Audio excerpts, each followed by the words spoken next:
जय श्री राधे, जय श्री कृष्णा। गंगा दशहरा पर्व क्यों मनाया जाता है? ज्येष्ठ माह के शुक्ल पक्ष की 10वीं तिथि को गंगा दशहरा मनाते हैं, क्योंकि आज के दिन ही माँ भगवती गंगा इस पृथ्वी लोक पर हम सभी के उद्धार के लिए पधारी थी।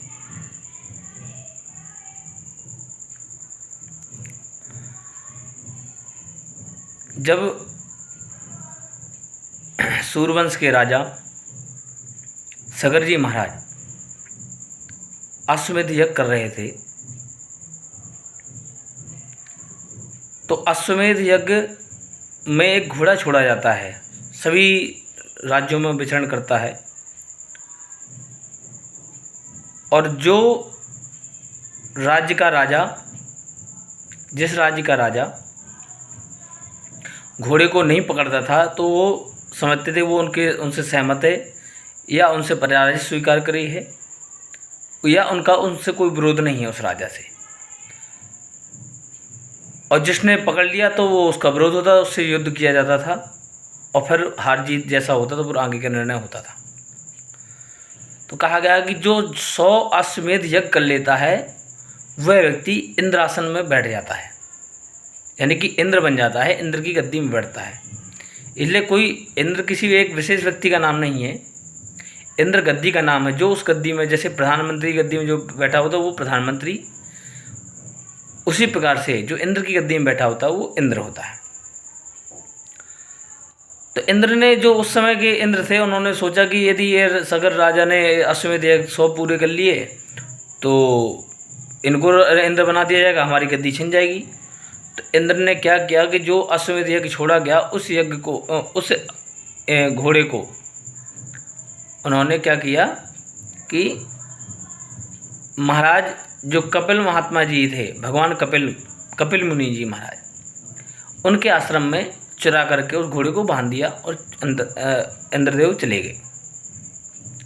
जो सगर के 60,000 पुत्र थे उनकी सुरक्षा में लगे थे, वो घोड़ा को ढूंढते ढूंढते कपिल महात्मा जी के आश्रम में पहुँचे। तो देखा कि महात्मा जी ध्यान लगाए हुए हैं और घोड़ा भी बगल में बंधा हुआ है। तब इनके मन में विचार आया कि अच्छे कोई ढोंगी महात्मा है कि घोड़े को चुरा लिया और तब करने का ढोंग कर रहा है। तो उन्होंने भगवान कपिल महात्मा जी को बुरा भला कहना शुरू कर दिया। तो इस कारण से कपिल महात्मा जी ने जैसे ही अपनी क्रोधित होकर के अपने आंखों खोला तो 60,000 पुत्र उसी समय जल करके राख की ढेरी बन जाते हैं।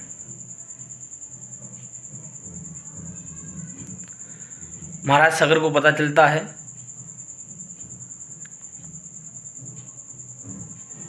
तो वो कपिल महात्मा जी के यहाँ जाते हैं, उनको प्रणाम करके क्षमा याचना करते हैं कि प्रभु अपराध क्षमा कर दीजिए हमारे पुत्रों का। अब हमारे पुत्र जल करके राख होंगे, कोई उनके उद्धार का कोई कारण बताइए, कोई उपाय बताइए।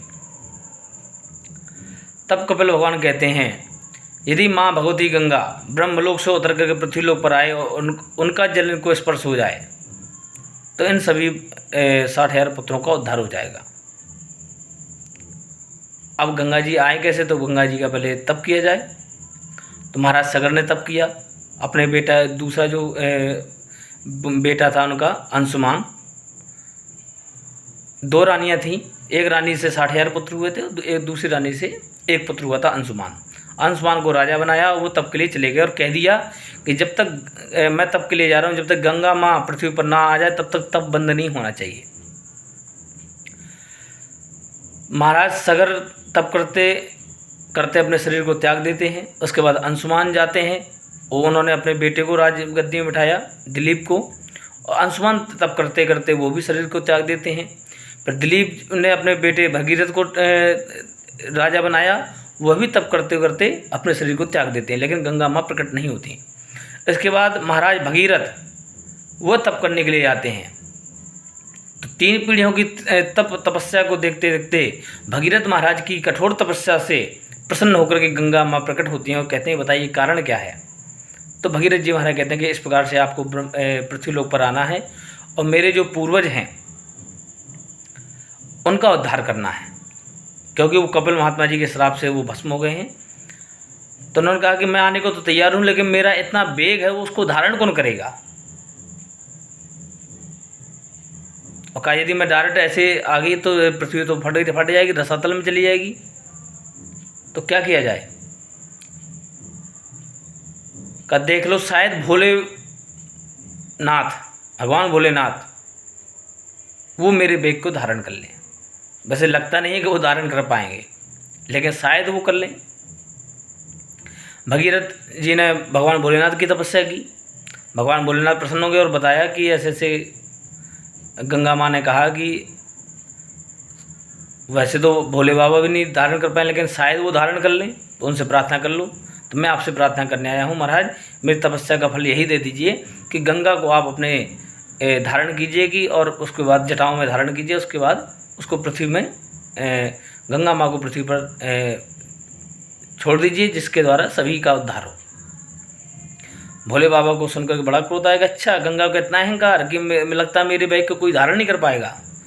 उन्होंने उसी समय जटाओं को खोला और आवाज़ लगाई, हे गंगा आओ, मैं तुम्हारा आह्वान करता हूँ। माँ गंगा भगवान ब्रह्मदेव और भगवान नारायण को प्रणाम करके वो अपने बड़े वेग से आती हैं ब्रह्मलोक से, और भगवान भोलेनाथ की जटाओं में जैसी जाती हैं तो जटाओं के अंदर ही समा जाती हैं, वो बाहर ही नहीं निकल पाती हैं। भगवान जटाओं में गंगा मैया को बांध लेते हैं भगवान भोलेनाथ। अब भगीरथ जी खड़े खड़े इंतजार कर रहे हैं कि अब गंगा मैया जटाओं से निकलेंगे, अब निकलेंगे, अब बहुत देर हो गई नहीं निकली। तो भगवान भोलेनाथ जी से प्रार्थना की, महाराज अब गंगा मैया को छोड़ो, कहाँ है गंगा मैया। कहा इसको बहुत अहंकार था ना गंगा को कि मेरा वेग कोई धारण नहीं कर पाएगा, इसलिए अब मैं इसका अहंकार तोड़ने के लिए इसको बंद कर रहा हूँ, इसको छोड़ूंगा ही नहीं। भगीरथ जी ने कहा कि अपने लड़ाई के चक्कर में मेरा काम ना बिगाड़ो, हमारी 3-3 4-4 पीढ़ी मृत्यु को प्राप्त हो गई हैं तपस्या करते करते, तुम्हारी लड़ाई के लिए नहीं है। कृपा करके गंगा माँ को पृथ्वी पर छोड़िए। अरे कहा इस गंगा से मेरे सर में बहुत ठंडक पहुँची है, तो मैं इसलिए ठंडक बनी रहने दो अभी। अगर ठंडक अंडक कुछ नहीं, पहले गंगा मैया को छोड़ दीजिए, हमारे पूर्वजों को उद्धार कीजिए, और बस यही आपसे प्रार्थना है, इसलिए हमने तपस्या की है, आपको ठंडक के लिए थोड़ी तपस्या की है। तो भगवान भोलेनाथ प्रसन्न हो गए, कहा ठीक है। उसी समय अपनी जटाओं को निचोड़ा और माँ गंगा भगीरथ जी के पीछे पीछे चलने लगती हैं। भगीरथ जी महाराज आगे आगे और कल कल कल कल कल करती हुई माँ गंगा उनके पीछे पीछे चलती हैं। तो भगीरथ जी महाराज ने माँ गंगा को अवतरित किया, इसलिए गंगा मैया का नाम एक नाम पड़ता है माँ भागीरथी गंगा। बोलिए भागीरथी गंगा की जय।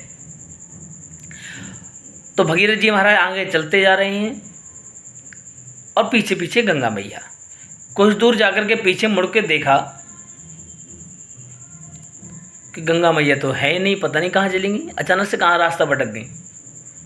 तो एक महात्मा जी चले आ रहे, उनसे पूछा आपने कहीं मेरी गंगा को देखा क्या। कहा कि हाँ देखा तो है। कहाँ है। कहा मेरे पेट में।